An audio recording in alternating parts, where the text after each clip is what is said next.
Hi, this is Dennis with Second Chance Tackle, and rarely does it happen that I conclude a these are the projects for the week video and showing up on my doorstep, or they're hand delivered or delivered by the services that are out there.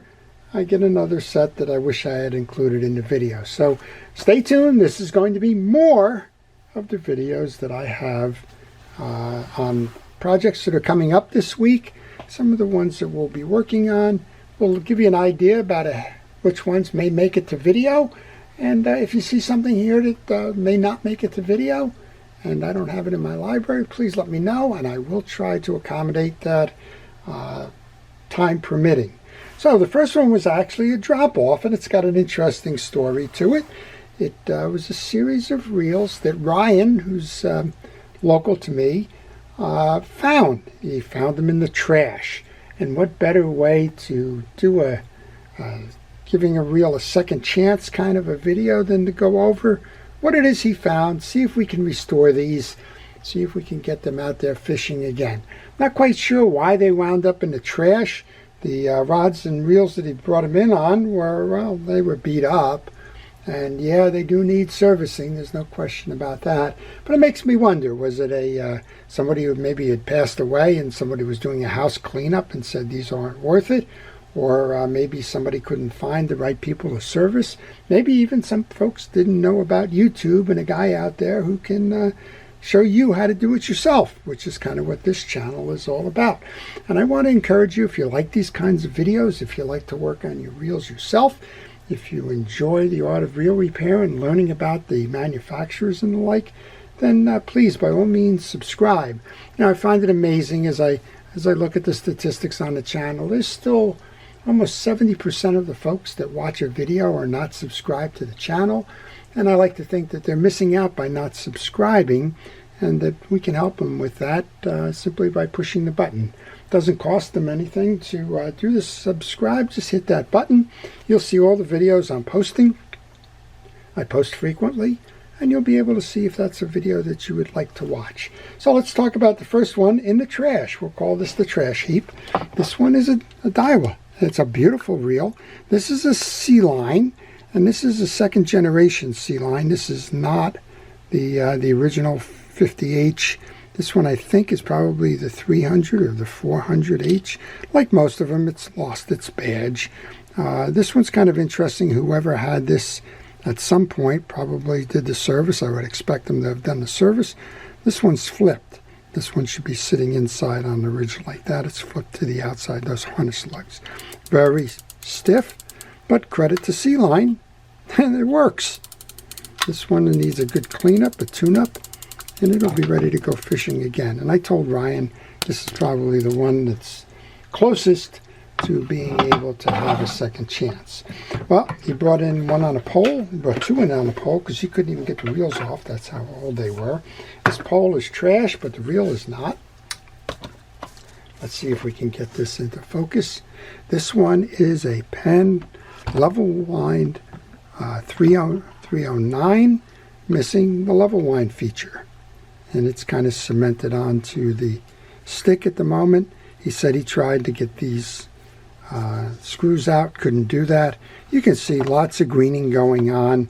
And I asked him, well, would you like me to see if I can't put the level wind feature back on as we try to save this reel? He said, sure, go ahead and do it.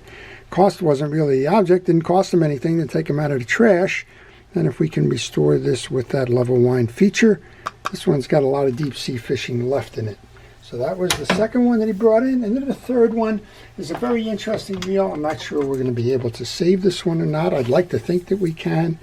Totally salted out, kind of gross looking reel, missing some pieces and parts. What is it?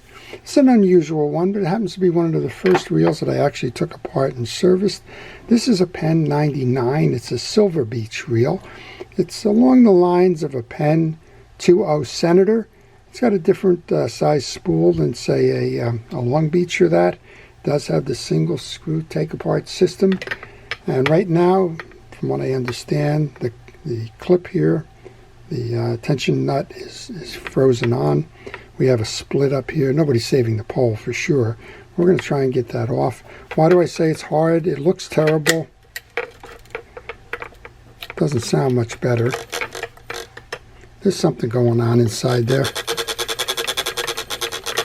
Not sure what it is. That's probably a click mechanism or something. Whatever it is. Well, now it doesn't even turn when you put the click on. So there's a lot of work to be done. Oh, okay, we can get it working. There's some work to be done on this one to see if we can save it.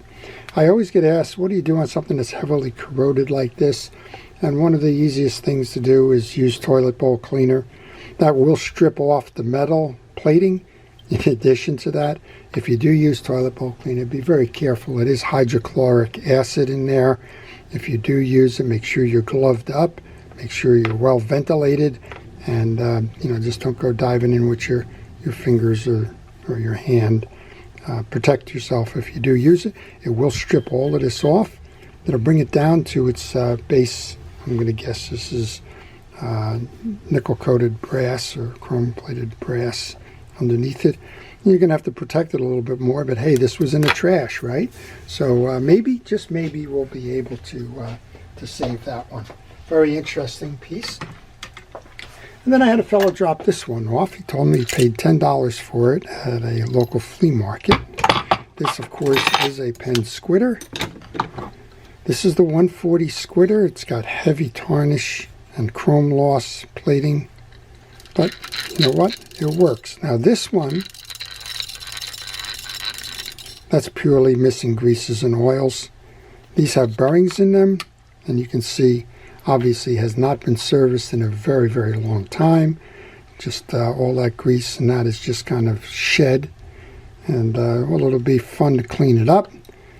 But this one can go fishing again. Based on the condition that we see inside, we can guarantee you that the line is no good on there.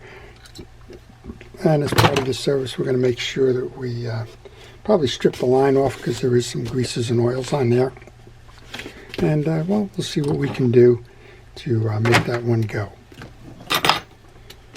I know I do have plenty of videos out there on Penn reels. I'm not sure if I need another one on that Squitter there, but if you have a Squitter and you're interested in how it is serviced, leave a comment and we'll try to get that answered for you. All right, well, this one comes in from John. John is in Delaware. It's a Fathom box, but I don't think it's a Fathom inside. Let's find out. Yeah, he had sent me a note on this one. This is a Penn 930 Level-Matic. Not sure what's quite going on with this one. Let's get rid of that tie down there so we can see what's going on. Well,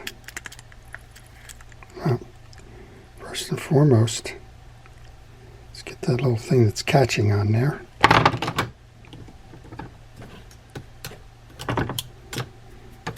I'm not sure if he said it's the clicker that's not working or the reel that's not working.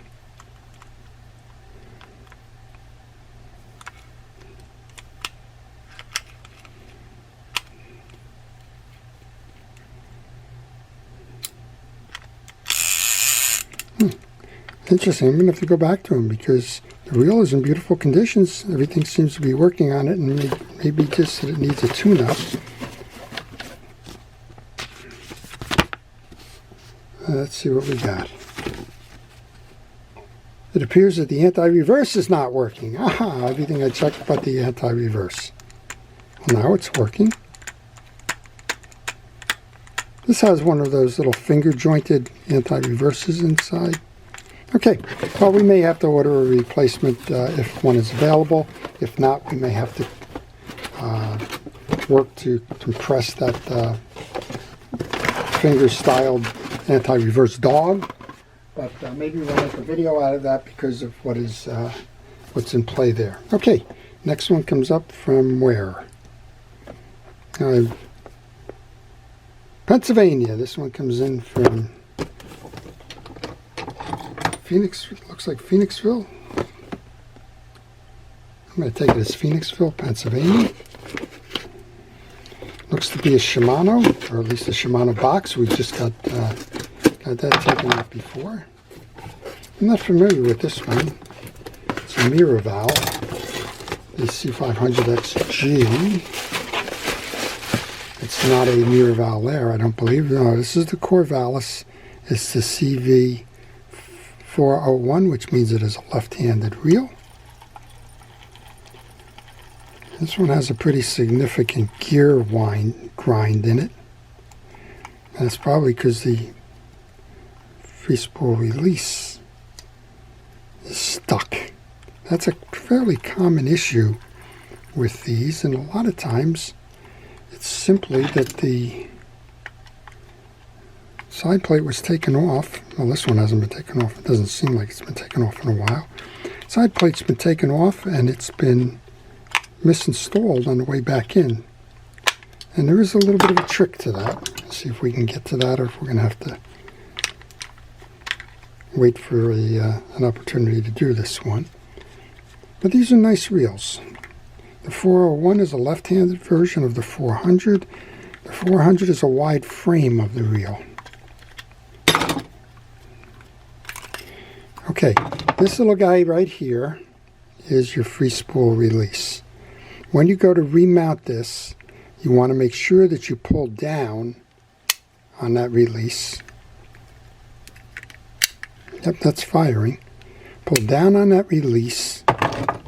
Make sure that you pull up on the button here. That button right there. Pull up, push down, merge the two. Tighten this back up. Now, this reel certainly needs a service, but if this is the issue that it came in for, it's a relatively easy way to go fix that. Get that running again. Let's see what happens. Well, still got a grind there. It's probably missing that. Let's push down. No, we've got something more going on sticking in there. I'm going to have to take that one apart. Maybe we'll make a video out of that. Sometimes you just find that you have the opportunity to do something quick. That's not the case with that one. All right, here we go. I always like when something comes in like this. There's something going on in here that just isn't correct. Sounds like the opportunity to be a reel in the bag project. We will see. Let's take a look at what's in here. I'm pretty sure it's not Nikon binoculars. I'm trying to preserve this because I have the name and address on here. Sometimes folks inadvertently do not put the contact information back in the box, and it just leaves me guessing sometimes. All right, let's see what's making the noise in here.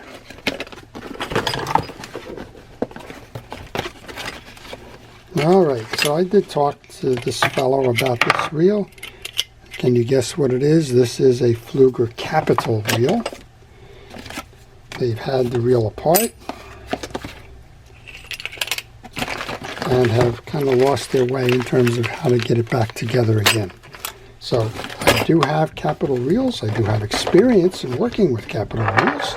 They're a Pfluger reel that was popular in the 1960s. They are a saltwater reel. And, well, we're going to do our best to get this one working again, get it back out there, give it a second chance. Well, there's one more in this series here.